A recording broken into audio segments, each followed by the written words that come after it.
The Titans introduced new general manager Mike Borgonzi to the media and fans on Wednesday morning. We are going to react now to everything he said in his press conference, our initial impressions of Borgonzi, and if we think this team is in good hands. This is the Music City Audible.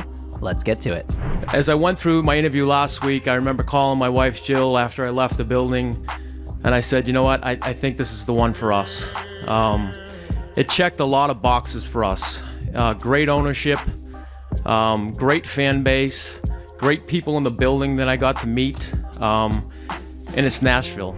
Welcome everyone to another episode of the Music City Audible podcast presented by Broadway Sports Media in partnership with 440 Sports. I'm Justin Graver. With me, as always, Justin Melo. And Justin, it's a new era in Tennessee. The Titans have a new general manager officially. Mike Borgonzi introduced, as I said, on Wednesday morning.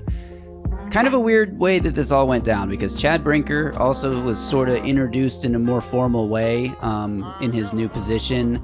He did a radio interview with Ramon, Kayla, and Will on Wednesday morning. He did like a closed media session with just select members of Titans media. It was not broadcast or recorded in any way. He did not allow any recordings. And then he was there to introduce Mike Borgonzi at the official press conference. So, Justin, how you doing? How do you feel about how the Titans unrolled all this today? How do you feel about the Brinker element? And what are your initial immediate reaction thoughts? I just want to let everyone know who's listening and watching this right now. We're literally right after the press conference. We are taping right now. We haven't had as much time to maybe organize our thoughts, so we're going to sort of hit you with everything that we're thinking, but I think it's going to be a good show. So, Justin, initial reaction. Yeah, I've got a lot to say, so I do think it's going to be a good show, but yeah, some of it may be a little unfocused because they said a lot of different things, and some of it was really good. Some of it was maybe a little bit bad.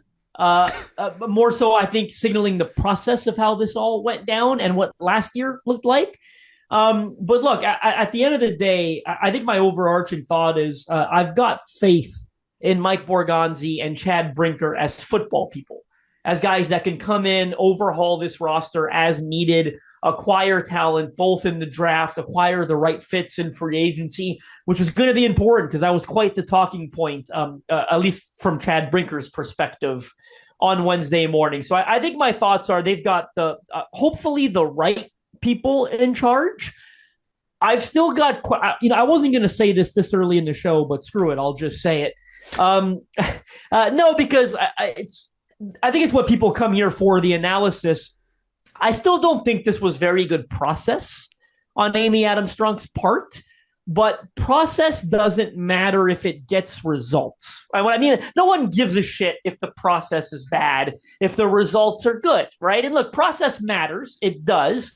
But if the results are good, you forget bad process. Let's be honest. Like, is anyone this week, I'll give you what I think is a great example, is anyone this week talking about the Washington Commanders hiring process last year when they put all their eggs in the Ben Johnson basket and he left them at the altar? They were the last team to hire a head coach and they circled back to Dan Quinn. Is anyone talking about that? Or is everyone talking about how Dan Quinn in his first year as the Washington Commanders head coach has them in the NFC Championship game? Right? Like sometimes bad process leads to good results.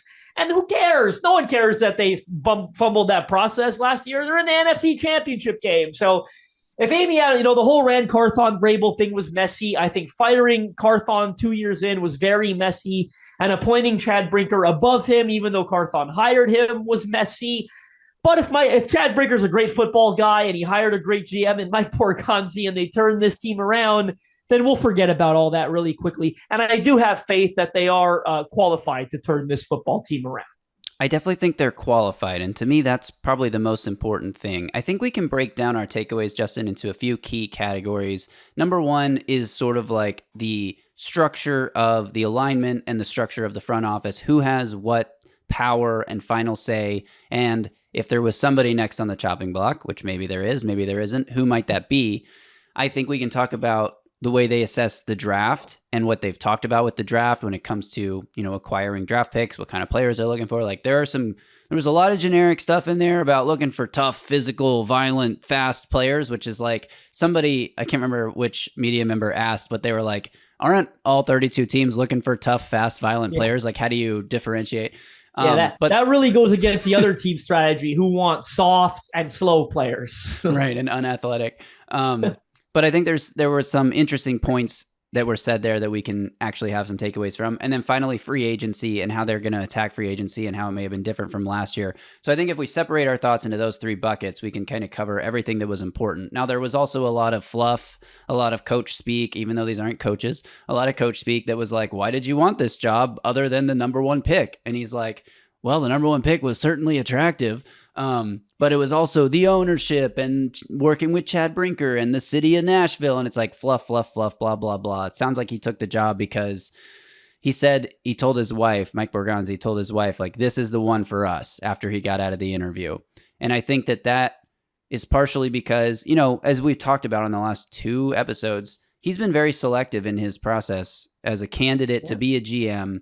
When he's actually interested in making that jump to the role and leaving Kansas City, he's been very selective. So for him to come out of that interview and think this is the one, I think that's telling with the relationship that he may have already had a little bit of and then continue to develop with Chad Brinker, who's going to be, it almost sounded like, and I want to talk, I'm getting into alignment and organizational structure here right now. It almost sounded more like Brinker is going to be Borgonzi's right-hand man than it sounded like Borgonzi is going to be Brinker's right-hand man. Because he was talking about how in Kansas City, working with Brett Veach, the general manager there, he was sort of Brett Veach's right-hand man.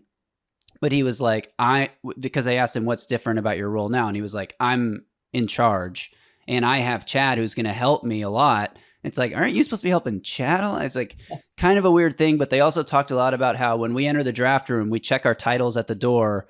Everyone's in there. It's a collaborative process.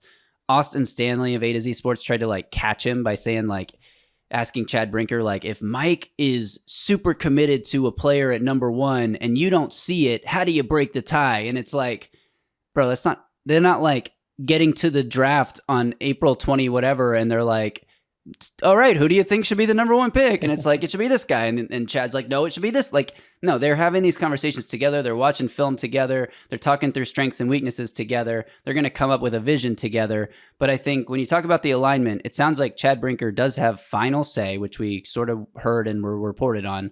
But Mike Borgonzi said he is going to make the draft picks. He is going to make the free agency decisions. And he even threw out the classic, Chad Brinker will be the tiebreaker if there's a tie to break. But I think what's important to note is that Chad Brinker is focusing on organizational things. Mike Borgonzi is focusing on the players and the roster. And while one person might have final say over another, the point is it is a defined structure, but they are also going to check their egos and their titles at the door when they get into the draft conversation. The person that's left out of all this, and this is still what I think as a Titans fan is the biggest concern, is that like Brian Callahan is not part of this brain trust. Obviously he is, but he's not up there speaking with these guys the way Mike Borgonzi talked about Brian Callahan and was like, oh, we used to play against him when he was in Denver and we played against him when he was with Cincinnati. But like, he doesn't really know Callahan. They met during the interview process essentially. So is Brian Callahan on the chopping block if things go poorly this year? Probably. You hope things don't go poorly. But I think having Borgonzi in control of the roster, having Brinker in control of like football operations, and having Callahan coaching the team, it's defined. I like where we're at, but I do agree the process to get here was bad because I personally don't like when the GM and the head coach are not tied together, but it is what it is. Yeah, I get that. I think coming out of this, it's weird for me to say, but it matters a little less to me than I thought it would. Because I do think this is, and we'll get to more of this, but based on a lot of the things they said, this is probably a multi-year rebuild. And it pains me to say it, but like maybe Brian Callahan's their David Culley. You know what I mean? Like maybe they know we're probably not going to be great next year. I mean, based on the approach they talked about taking with building the roster. And, Houston needed David Culley before they had D'Amico Ryans, right? Like, I think the alignment thing for me now matters more as I start to see the vision that Chad Brinker and Mike Borgonzi are aligned more than it matters that the head coach is right there with them. Because I think if things don't go well, we'll eventually get there where we'll get a head coach that is aligned with Chad Brinker and Mike Borgonzi. And the process of getting there probably doesn't include a season where they think they're going to be winning very much anyway, if you know what I mean, right? Yeah, So that might be stupid of me to say, but in terms of the ties, the roster power and all that, I thought Buck asked a great question too when they kept trying to downplay it. You guys overblow it. And Buck says, well, how is it overblown when people literally get hired and fired based on the success of adding players? I thought that was a great question. What I thought Mike and Chad meant, and I'm rolling with this at least, is that, first of all, they come up from very similar scouting circles, right? Like very similar. They both referenced, I think, John Dorsey a couple of times. Chad Brinker brought up John Schneider at some point when he said, I talked to John and said, well, Pete Carroll had control of the roster very early on. How many times did that happen where you guys butt heads and you couldn't break a tie? And assuming he's telling us the truth, John was like, I can't think of one time where that actually happened, right? So the reason I bring up the similar scouting circles thing is, look, they can disagree. They can see things differently. You hope they do. That's what leads to healthy debate and coming to right decisions. But I think the fact that, at one point, Chad Brinker on the Ramon Kayla Will show talked about a blue player, right? Like, I think they speak the same language when it comes to scouting. They've learned from some of the same mentors, again, with sort of John Dorsey being at the head of some of that, with where Brett Veach comes from. I'm forgetting a name I wanted to throw out now. Scott Pioli. Scott Pioli, yes. Like, just where all these guys come from. Wait, can I talk about Scott Pioli really fast? You want to finish your point? Unexpected, but sure. Well, so Borgonzi referenced Scott Pioli a couple times here as a guy that sort of helped teach him the ways. And when Borgonzi was in Kansas City at the very start of his career, Pioli was the Chiefs general manager from 2009 2012. Mike Borgonzi said a few things. Well, one thing in particular that sort of struck a nerve with me, a sort of maybe a trigger of PTSD, if you will, talking about we need to get the right 53, not just a collection of the best talent we can find. They have to fit our team. You know who talked like that? John Robinson. It was one of the first things he said in his introductory press conference was about getting the right 53. They both learned the craft under Scott Pioli. John Robinson did it in New England. Mike Borgonzi did it in Kansas City. And I'm not saying that's a bad thing. John Robinson did a great job. Built the right 53 really well for like 3 or 4 years and then destroyed it with dumb trades and poor draft picks. And I mean, he built a great roster in the first few years, though. He built an AFC Championship contending roster. And then he traded away A.J. Brown. And he drafted Isaiah Wilson and a bunch of other busts and never contributed. So that's where things went downhill. But I don't say that to say it's a bad thing, but it did make me think like, oh, wow, the right 53, that phrase is back, and we're going to be talking about it. I've got a lot of thoughts about that. I won't get into it yet. I'm going to finish my thought first and say that, based on their similarities, they speak the same language. The scouting circles they came up in, like a John Dorsey, for example, is tied to a John Schneider, right? They were together at one point, and then Brinker was with Schneider in Green Bay, yada, yada, yada. They come from the same circles. They speak the same language.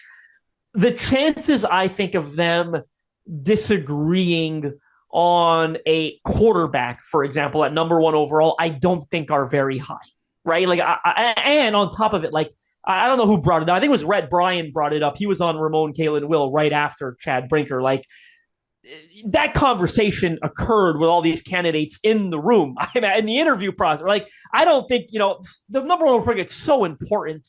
That's got to come up in the interview. I don't think, Mike Borgonzi stands on the table and says, oh, Cam Ward, I'm obsessed with Cam Ward. And Chad Brinker hates Cam Ward, but then he hired Mike Borgonzi anyway, right? Like, I think on these big decisions, chances are, and on a lot of decisions, they're probably going to be pretty aligned. And if they're not, they can get there. They know how to get there one way or the other. So I think that's what they meant when they said you guys are overblowing it, because they come from the same circles. They learn scouting the same way. The chances of them watching such an important, maybe they disagree on a 7th rounder a little bit, you know what I mean? But I think when you're dealing with an evaluation of a number 1 overall quarterback, I'd be stunned if one of them loved him and the other one hated him, right? Just based on their shared backgrounds. What you said about the right 53 there and collecting talent, I don't want to get to the collecting talent part until we get to the free agency portion. Agreed. What I'll say triggered me when I heard him say the right 53. It triggered something different in you. To be honest with me, what I immediately thought of is how they fumbled that so badly on special teams this year. Like I just felt like Rand Carthon and Brian Callahan being such an inexperienced duo. Do you remember leading up to finalizing the 53? They had, or it might have been right after, they had the press conference about it, and they talked about keeping the 5 tight ends. And they talked about, I think they literally said collecting talent, not letting a good player go, picking the better player in those situations. That was their tiebreakers. Well, they learned the hard way that proved to be a disaster. You can't just pick the best 53 because sometimes the best 53 has no special teams experience and you're going to be the worst special teams unit of all time.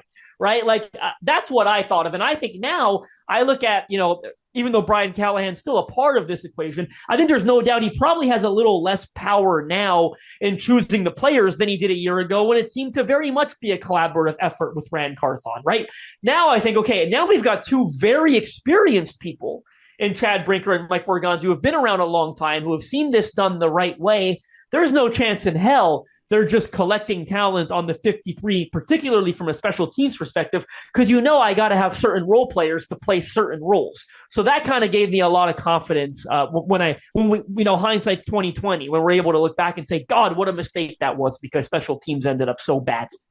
Right, I agree, and I think that that's totally going to be how it works. But Borgonzi did also mention that like the fit in the offense, in the scheme, in Denard Wilson's defense, in Brian Callahan's offense is important. He said one of the first things he did was meet with Brian Callahan. What he wants to do is meet with every member of the staff and get profiles on the types of players that they are looking for. So it will still be a collaborative process. It's not going to be like Borgonzi and Brinker are selecting a player and they're like, make it work, Brian, make it work, Denard, like go do your job with the players that were picked. Like it's still all going to be a big collaborative process, which is important, obviously, for your coach and your GM to be on the same page, to have players that the coaching staff believes they can work with, for the coaching staff to go work with these players and work these players out at pro days, at the Senior Bowl, at Shrine Bowl, at all that stuff, and then form an opinion of them. They also talked a lot about bringing in high character guys, and I didn't take this to mean, now maybe I'm wrong, he talked a lot about character. Character is very important. We need to bring in character. This is the same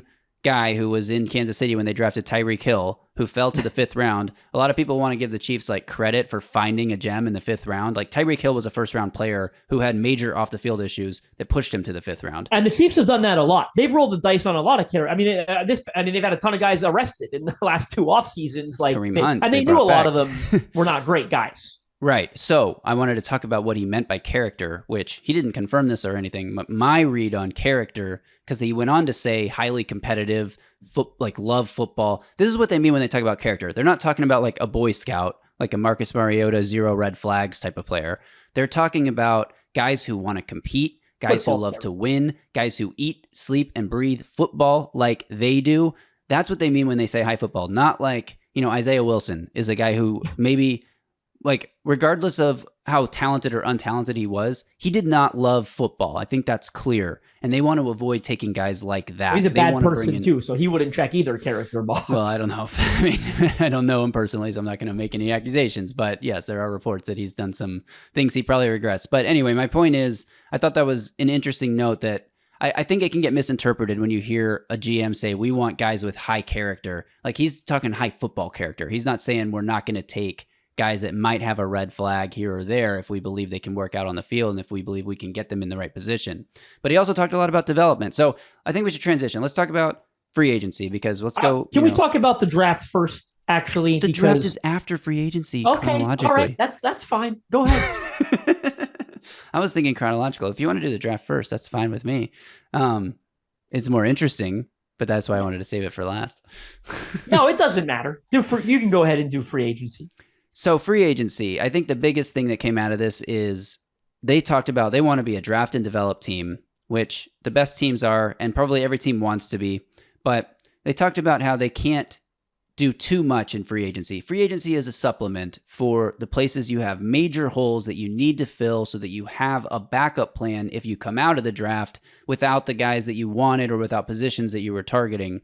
And I think there's a big difference between the way Rand Carthon and Brian Callahan and Chad Brinker approached free agency last year and the way that they will approach it this year, and Borgonzi referenced Anthony Fasano twice. I wonder if he knew what he was doing or if he was just remembering a guy that he loved from Kansas City that he got to sign in Kansas City as like someone that was part of the culture change that they brought in when, after they bottomed out with a 2-14 season, that Anthony Fasano was the type of signing that they brought in. And that's the type of signing that they're going to be looking to bring in for the Titans. I think, the Calvin Ridley $90+ million contract, that kind of stuff, you're not going to see it as much this offseason. They're going to be very selective. They're going to get high leadership type veterans, I think closer to what Washington did last year than what Tennessee did last year. Because Tennessee and Washington were both, I think top 5 spenders in free agency last year. But Washington brought in a lot of guys in that mid-tier who were veteran guys who have played high-level football and can be leaders. Tennessee went after just like sort of the highest priced, biggest name players at each position like Lloyd Cushenberry and L'Jarius Sneed and Calvin Ridley. Washington brought in mid-range guys. I feel like what you're going to see this year is Tennessee do more like what we saw Washington do last year. Well, it takes me back to the collecting talent point, right? Exactly. I think there's no doubt that the Titans collected a lot of talent in the. I did the math roughly, but I think they spent more than $165 million in guaranteed money on just 5 players, right? Like in the big 5 that they acquired, including the trade, obviously with L'Jarius Sneed. It backfired miserably. It goes without saying, right? And I think it goes back to that right 53 over best 53, right? Like the more we look at it, and we talk about Rand Carthon's firing, like it becomes increasingly clear to me that it's not shocking that a GM gets fired after spending $165 million in guaranteed money on 5 players and they go 3-14, right? And there's like no direction. The plan just felt, now again, hindsight's always 2020, but it just felt so unfocused looking right. now, And right? we kind of talked about that on a recent podcast when Rand was fired, that like the pivot to go sign Calvin Ridley when a player of that level of contract requirement wasn't in your initial free agency plans. It's not like you're pivoting from like you knew you wanted to sign a high-priced wide receiver and the top one's gone, so you're going to the second best one. It was like wide receiver wasn't even in your plan. It was linebacker and defensive end, and you lose those guys. So now you have more money, so you just pivot to I fully agree with you. The plan was scattered. It was like, who can we get? Who can we get? As opposed to a targeted, focused agenda. And that was Rand Carthon's biggest error, it feels like, right? You're playing Madden. You're how can we collect talent? They tried building a roster. They did not build a team. And their failure to build a team is what led to a horrible 3-14 season. This was not. That's a bar, dude. That's a freaking bar. It's not a football team. They did not build. They built a roster, not a football team. And I think that's going to be the approach that Mike Borgonzi and Chad Brinker take. Very clear, right? And Brinker stepped up and said, the plan wasn't focused enough. And he said, quote, wants a more selective approach in free agency, wants to make sure team is getting the right free agents in the locker room, ones that can be leaders. He also said, we had major holes in our roster last year. On paper, what we did in free agency looked good. It got us 3 wins. It wasn't good enough. He said that reinforced his ideas of team building that he's now going to try to implement with Borgonzi. Major shift. It appears there's going to be a major shift in how they approach this thing. And look, I mean, maybe they signed Trey Smith to a $25 million deal, then per year. Then they're going to get up there because Mike Borgonzi knows him and they need a guard. And they're going to say, well, leadership, character fits what we're trying to do, even though he's a bit more expensive than we. Who knows? But I do think you're going to see a patient plan here. And as a fan, let me say this. I'll be honest with you. I'm starting to clear my thoughts a bit more. I can deal with losing, I think, if I can see the vision, if I think there's a plan. I think that was the hardest part of this year for me. Look, if they suck next year, we're going to get on here and probably have a little bit of doom and gloom like that. That's normal, right? But I think the most important part is being able to see a vision, see a plan, like the Arizona Cardinals. Like I talked to a buddy at the beginning of the year, a buddy, he works in football. He said, yeah, we're probably not going to be great, but I really like the way we've built things these last couple of years. And look, they go out this year, they improve. Why? Because they were patient and they're trying to build a team out there. So I think you can deal with losing if you believe in the vision, you believe in the plan, and that's what I think they have. I agree with that. That's pretty much sums up what I think they're going to do in free agency, right? One last thing, I guess, Borgonzi did say he's in charge of picking the players they're going to go after in free agency. But again, Chad Brinker will have final say, whatever that exactly means. Before we get into the NFL draft talk, I do want to, because we've been very positive, quickly get out some of the negative stuff that came out of this. I think there was, someone asked Brinker about control last year, and he said, I had responsibility, but not authority. I thought that wasn't that was not a great moment in the press conference.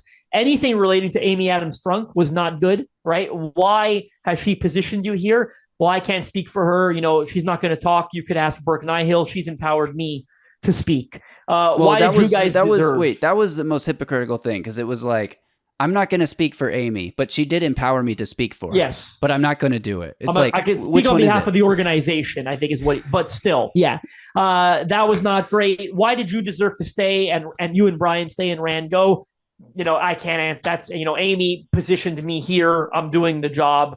So a couple things like that were not good, in my opinion. There was one or two others that I can't remember now, but for the most part, it was like mostly to do with Amy Adams-Strunk, and I didn't love I had responsibility but not authority in picking personnel. Maybe that just means, I didn't necessarily agree with Rand on the spending spree, but I did agree that our roster was terrible and had holes, because he admitted that part of it, right? Our roster had holes. So maybe he was convinced we got to spend but deep down, we know how he came up with the Green Bay Packers. They never spend.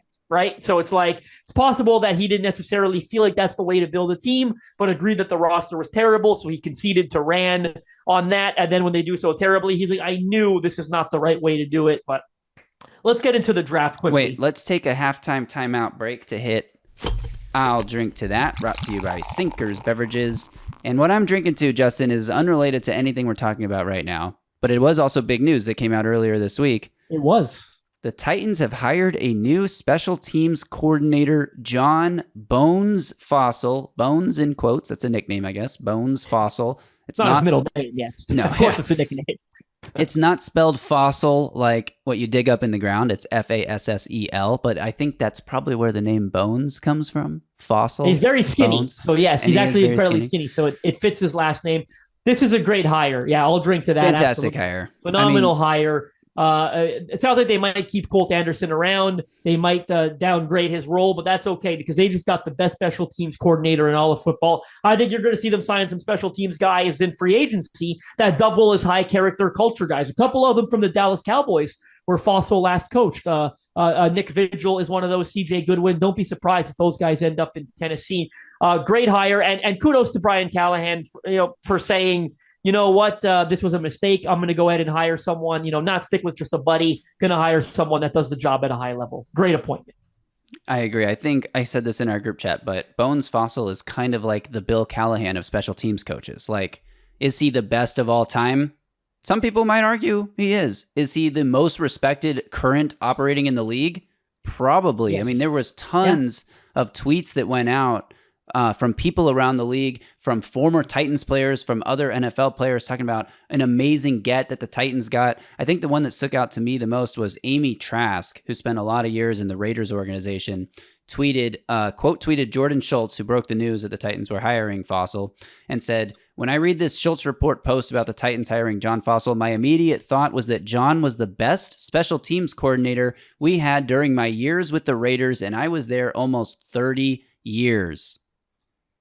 So This is a great hire for the Titans, and not much more to say about that other than they're going to have a much bigger advantage than they did in this area of the game where they call it the hidden yards, where there's a lot of where it's a very important phase of the game that gets overlooked often, and now it won't be overlooked for the Titans anymore. So I'll Drink to That, brought to you by Sinkers Beverages, the premier wine, spirits, and beer store in East Nashville, serving the community since 1985. Their knowledgeable staff is proud to help you with large parties, themed events, or finding something unique for a special occasion. From birthday parties to milestone celebrations to everyday moments, Sinkers can help with the right drink for every occasion. And if you head to the sinkersbeverages.com website or check the link in this podcast description, you can join the In Crowd. In Crowd members get access to allocated wines and spirits, exclusive events, early access to barrel releases, and more. All right, Justin, last topic, the draft. Take it away. Yeah, I thought specifically Chad Bricker said a lot of interesting things on the Ramon Kayla Will show. And then Mike Borgonzi said some similar things. Me, I don't want to say contradicted, but I think they purposely led us in multiple circles so we don't know what they're thinking, right? So the first thing Chad Brinker said was, you don't pass up on a blue player. And that was a term I used earlier. He meant a generational talent. We won't do that. He even said we won't pass up on a generational talent at number one. Of course, is that player available? We don't know. Let's be honest. Even if they take Cam Ward or Shedeur Sanders, I'm not going to buy that they viewed those guys as generational, right? The only one that might fit that description is Travis Hunter. And it's not even a guarantee that he does, in my opinion, because if he's not playing both ways, then I don't think he's good enough at receiver or corner to be considered generational. He's a small dude. We're not going to get into that right now, but all I'm going to say is, in my opinion, the only player that might even fit the term generational is Travis Hunter. I think I agree. You should be able to agree. I mean, we haven't seen it in 50 college football, a guy playing two ways that way. Like, if he's going to do that at the next level, that's generational. He is a generational college football player. Is That's he a fine. generational NFL player? TBD. And do Yes, they and view you and I him that way? We'll have TBD. plenty of time to argue that, right? But all I'm going to say is, if they're going to view anyone, in my opinion, it's only possible. It's only that's Travis Hunter. I love Abdul Carter. You can't tell me he's generational when we had Myles Garrett, Nick Bosa, Joey Bosa in the last couple drafts alone, right? Like Aiden Hutchins, they're not going to see anyone else other than Travis Hunter as generational, if they see anyone as generational. Right. I thought that was interesting. But then they talked a little bit about trading down in a roundabout way, because he said, we'd love to have 30 picks over the next 3 years. We'd love for 12 of them to be top 100. Okay, you've only got 2 top 100 picks this year, I believe. Yeah, they have 8 over the next 3 drafts. So that you're means 4 they need short. to add 4. Yes, and right. I think you're 4 short. He also said, by the way, if we have an opportunity to trade down, we are going to take it. Now, I think people are overreacting to this, because I don't think he meant if we get an offer for the number 1 pick, we're moving out of there faster than you can say accept. I mean, that's not at all what he meant by that. What he probably meant was, if we're picking near the top of the second round, the Titans have I believe the second or third pick of the second round, and there's 9 guys on the board that they like, and they get an offer to move back 8 picks for an extra 3rd rounder or an extra 4th rounder. That's what they mean. They're probably taking that. And we didn't really see Rand Carthon have any desire, it felt like, to trade back. Maybe he just didn't get the offers he wanted. But he never did. But he never he got traded an offer. back. He had an offer for the T'Vondre Sweat pick. That's right. To move down. That's right. But T'Vondre Sweat was a good pick. But they never traded back. So will we see a shift now? I believe we will. But I don't think I think it's an overreaction to interpret that as they want to move out of number 1. I think they want to pick a quarterback at number 1, but that's just me. I'm surprised you say that, because I'm not ready to agree with that. I think, maybe, and look, they led us in many different directions, and I think that was purposely, right? Like, he talked about, it's tough for a young quarterback to play in this league when you don't have the protection, and there's so much thrown at them by these D coordinators. And he explained the Titans situation.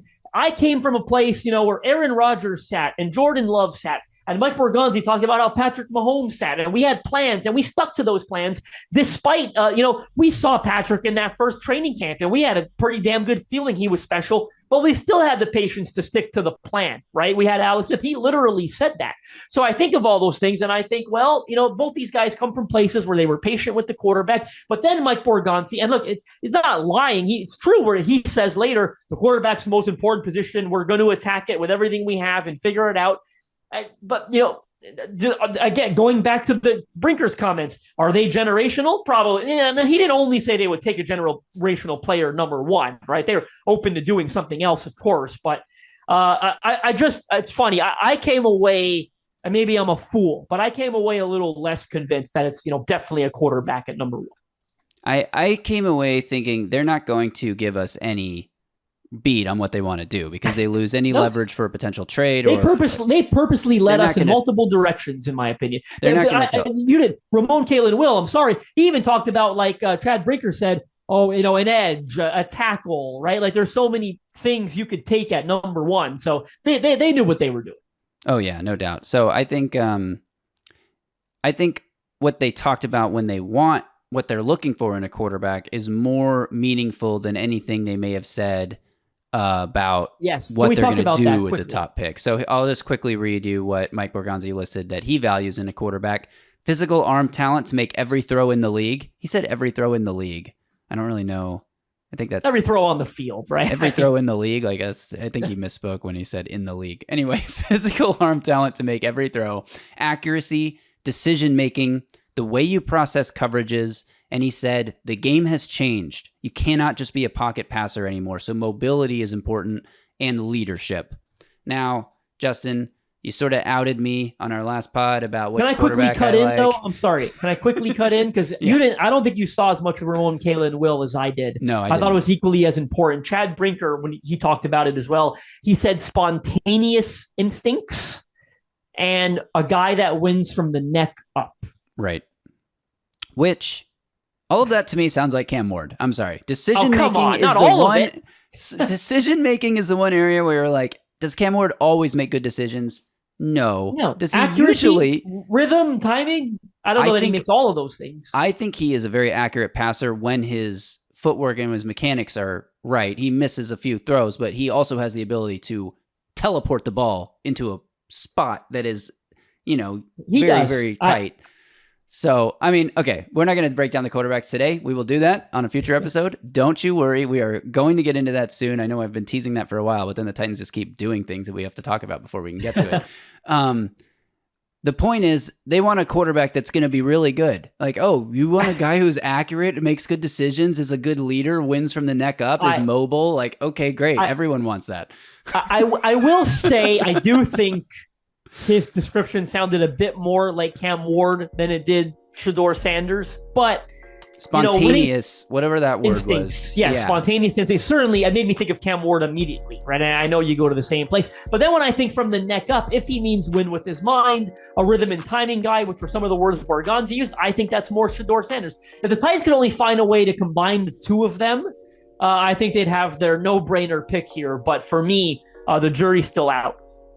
Yeah, I agree. Jury's still out, and we will talk soon about what the Titans should do at quarterback. We're going to have a guest on next week helping us break down some quarterbacks. Maybe two guests breaking down these quarterbacks. We're going to get into all that. The deck's going to be stacked against me. I warn you guys now. Graver booked a guest who's been on here before. We love him. But Graver purposely, he's like a politician. He purposely is aligning himself with this guest who shares the same opinions he does.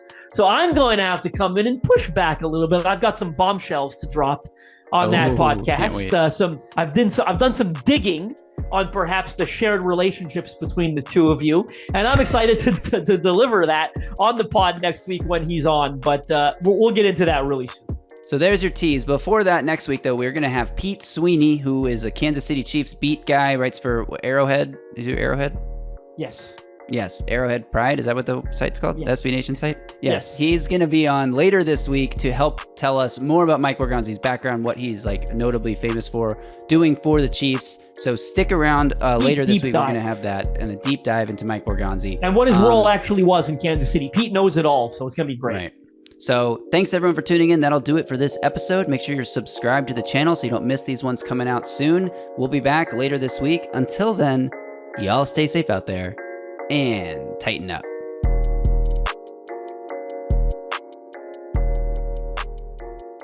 A Broadway sports media production.